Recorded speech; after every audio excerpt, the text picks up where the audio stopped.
Welcome sa Panlasang Pinoy. Magluto naman tayo ng pork dinuguan gamit ang isaw at tenga ng baboy. At para sa recipe na to, hindi ko to masyadong papalaputin. Lalagyan natin ng konting sauce para maiba naman tayo. I-check nyo lang yung description nitong video para dun sa listahan ng mga ingredients. At abangan nyo rin yung katapusan ng video na to dahil magsha-shoutout tayo dun sa mga kaibigan natin na nag-comment dun sa ating last video, which is yung sizzling pusit. I-ready na ninyo lahat ng mga sangkap. At kung handa na kayo, tara na, umpisa na natin to. Ang pinakauna nating gagawin ay papakuluan muna yung tenga, pati na rin yung isaw. Itong tenga, nalinis ko na itong mabuti. At hiniwa ko na rin ng medyo maliliit na peraso. Yan, para mas madali itong pakuluan. So, scatter ko lang dito sa ating pot or dito sa ating pan. At kukunin ko na yung isaw ng baboy. So, ito namang isaw na gamit natin ay yung large intestine. Basta napaka-importanting siguraduhin na malinis na to bago natin lutuin. So, ilagay din natin dito sa ating pan. Bago natin pakuluan, lalagyan muna natin ito ng asin. Ng pinatoyong dahon ng laurel. At naglalagay din ako dito ng buong paminta. Pero itong paminta, optional lang.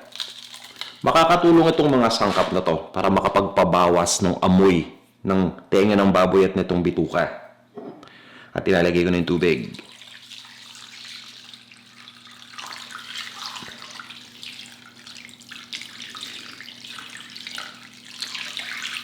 Yan, so pabayaan lang muna natin na kumulo na itong tubig. At para mas mabilis na kumulo, takpan lang muna natin itong ating pan. Yan, so kumukulo na yung liquid natin. Hahaluin ko lang muna to. At ito yung purpose natin sa pagpapakulo. Ginagawa natin ito para lang, gaya na sabi ko kanina, mabawasan yung masamang amoy ng tenga, pati na rin ng bituka. Pero hindi natin goal na palambutin yung tenga at yung bituka at this point, no? So, kailangan lang natin itong pakuluan ng mga 20 minutes. Pagkatapos ng 20 minutes, tatanggalin lang natin ito dito. Itatapon ko na yung tubig. At pagkatapos niyan, ipapa-cool down lang natin itong tenga pati itong bituka dahil isa-slice ko pa ito ng malilit na peraso. Yung tipong pandinuguan, yung bite-sized pieces. At once na mangyari yun, dun pa lang tayo mag-uumpisang mag-gisa at magluto ng dinuguan. At pagkatapos nating pakuluan ng 20 minutes sa medium heat, okay na to. Turn off ko muna yung heat. Ilalagay ko lang muna to sa plato. Yan, so ipapa-cool down natin ito. At once na mag-cool down na, hihiwain ko lang ito ng maliliit na peraso. And again guys, ay tatapon na natin tong tubig. Lilinisin ko lang itong pan dahil ito yung same pan na gagamitin natin mamaya. At this point, nahiwa ko na yung tenga at yung isaw ng baboy. Nasa sa inyo kung gaano kalaki yung gusto ninyong hiwang gawin. Nagpapainit lang ako ng pan. So, ito yung parehong pan pa rin na gamit natin kanina. Maglalagay lang ako ng mantika. Yan. So, medyo mainit na yung pan kaya nakita niyo yung mantika. Nagre-react agad. Ilalagay ko na agad itong bawang. Ito yung bawang na dinikdik ko lang gamit ang almeres. Yan.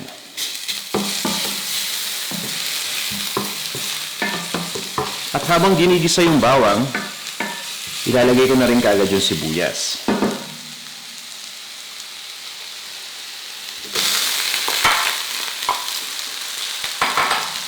Yan. So, ang gamit ko dito ay chopped na red onion. Pwede kayong gumamit ng dilaw o na puting sibuyas.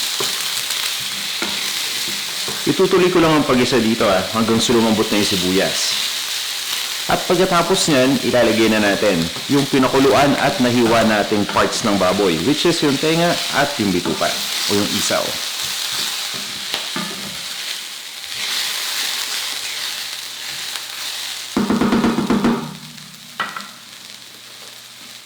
Ilalagay ko na lahat.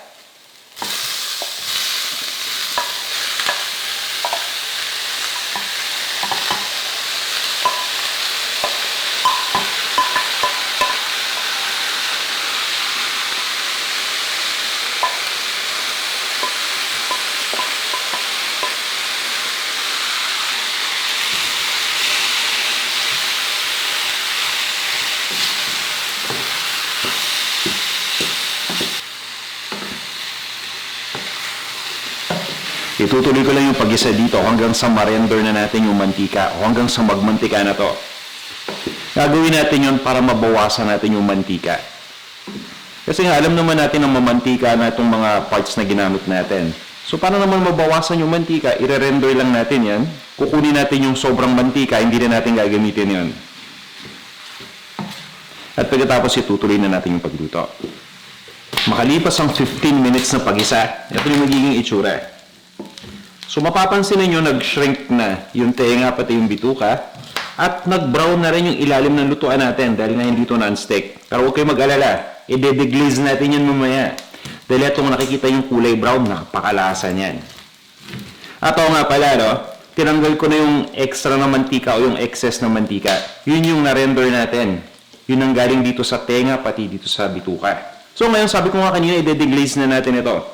Maglalagay tayo ng patis. So yun yung pang-deglaze natin. At yan din yung magiging pampalasa natin para dito sa ating niluluto na dinuguan. Haluin lang natin. At tandaan niyo hindi pa malambot itong tenga at itong isaw. So kailangan pa natin itong palambutin. At ngayon naman ay maglalagay na ako ng suka. So itong suka na nilagay ko ay 3/4 cup lang muna. Yan lang muna yung umpisa natin. Mamaya i-adjust natin towards the end of the cooking process kung sa tingin natin na kulang pa. At yan, makikita naman ninyo na unti-unti nang kumukulo yung mixture natin. I-increase ko lang yung heat. At habang kumukulo na rin to, yung suka nakakatulong para makapag-deglaze din. Haluin na natin muna. Yan, kita nyo naman, di ba? Unti-unti nang natatanggal. Yung dumikit na pagkain. Nako, napakalasa niyan. At gaya nga ng sabi ko kanina, hindi pa natin ito napapalambot ng tuluyan. So, kailangan pa nating pakuluan. Kaya maglalagay pa ako dito ng tubig. Kunin ko lang itong tubig at ilalagay ko na dito.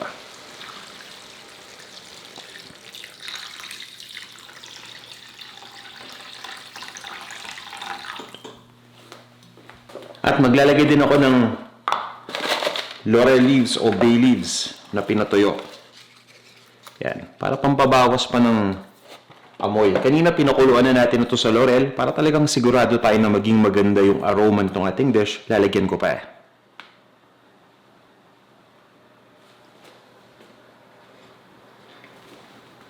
Takpan lang natin ito. Pagkatapos nating mapakuluan ng 40 minutes, ready na to. At this point, malambot na yung tenga, pati yung isaw ng baboy. At nakatulong siguro dyan yung paghiwa ko ng malilit na peraso. So kung gusto niyo medyo mabilis yung pagpapalambot, liitan lang natin yung hiwa. O nga pala, sa kalagitnaan ng ating pagpapalambot, kung sa tingin niyo na medyo natutuyuan na ng tubig, pwede kayo magdagdag hanggang sa lumambot na ito ng tuluyan. Yung iba sa atin, mahilig dun sa medyo malapot na dinuguan. So kung isa kayo dun sa mga taong yun, pwede pa nating ipa-evaporate muna itong tubig bago ninyo ilagay yung dugo ng baboy. Kung gusto niyo naman ng malabnaw, pwede pa kayo magdagdag ng tubig. Ako gusto ko yung tama lang. Kaya at this point ay ilalagay ko na yung dugo ng baboy. Yan, diretso na natin dito.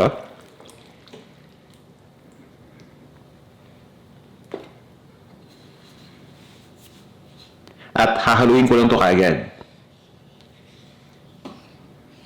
Yung iba sa atin ang gustong dinuguan yung medyo namumuo na yung dugo ng baboy. So kung isa kayo sa mga yun din, ay pabayaan lang muna natin na kumulo uli yung liquid bago ninyo haluin. Pero kung ayaw ninyo nang namumuo yung dugo, haluin natin kaagad. At syempre, kapag nagluluto tayo ng dinuguan, pinaka-importante dyan na siguraduhin natin na naluto na yung dugo. Kaya para sa akin ang ginagawa ko, niluluto ko pa ito ng medyo matagal para talagang mangitim ito. Minsan kasi pag nakikita ninyo na medyo maroon yung kulay, para sa akin kulang pa yon. Kaya dagdagan pa natin yung cooking time. So yan, papabayaan ko lang muna na kumulo ito. At once na kumulo na, ngayon kasi naka-high heat tayo, no? Once na kumulo na, i-reduce ko lang ito to medium. Tapos yan, lulutuin lang natin ito ng mga 10 to 15 minutes pa. At dahil gusto ko yung maanghang na dinuguan, hinihiwa ko rin yung siling haba. Pero hindi nagtatapos yan dyan, Maglalagay pa din tayo ng buong siling haba. Mas kumakalat lang kasi yung anghang kapag hiniwa natin ito. At ilalagay ko na rin iba pang siling haba. Yan, para mas lalong umanghang. Itutuloy ko lang muna yung pagluto dito. At bago tayo magtapos, syempre, titimplahan na natin yan. I-check lang natin kung kailangan pa ba natin itong dagdagan ng suka at ng patis. At syempre, maglalagay din tayo ng ground black pepper. So ngayon, tikman muna natin Gusto ko lang malaman kung ano pang kailangan nating ilagay.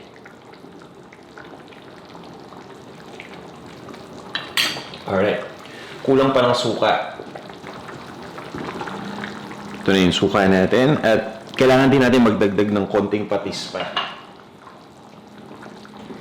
So, nalagay pa tayo ng patis. At para mabalanse yung lasa, maglalagay din ako ng asukal. Konti lang. Hindi ito pampatamis Actually, hindi nyo malalasahan yung tamis dito. Binabalanse lang nito yung lasa. Pabayaan lang muna natin na kumulo yung mga ingredients na yan. At kukunin ko lang yung ground black pepper. Ito na yung ground black pepper natin.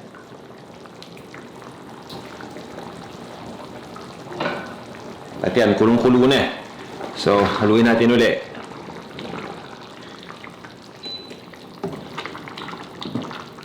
Yan, sa tingin ko okay na to. Lutong-luto na yung dugo. Na-adjust na natin yung lasa nitong ating dinuguan. Pwede na natin itong ilipat sa isang serving bowl. At iserve na natin. Para sa akin, kung medyo masabaw yung dinuguan na katulad ito, bagay na bagay ito sa kanin. At para naman sa malapot na dinuguan, karaniwan kinakain ko yon kasabay ng puto.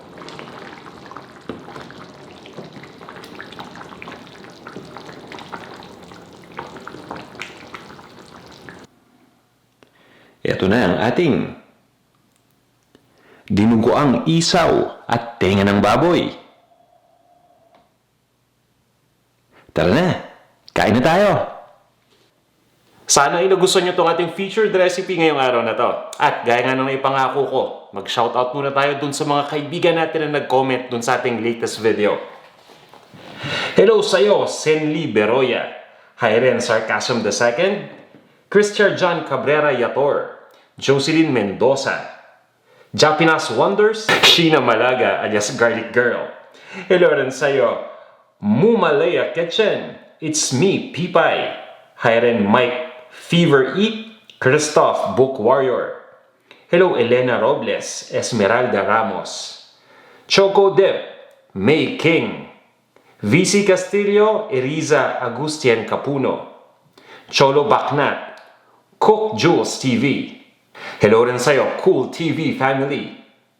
Kay Julie Casana, Poker Face, Maridel Duldulaw, Hyren Elizabeth Rojas, Nenita Carageorgos, Mark Gonzalez, ADM Pagilla, Hi Rab TV, Ali Rizardo, Jeff Serrano, Just My Version, kay Zia Kimberly Bryan.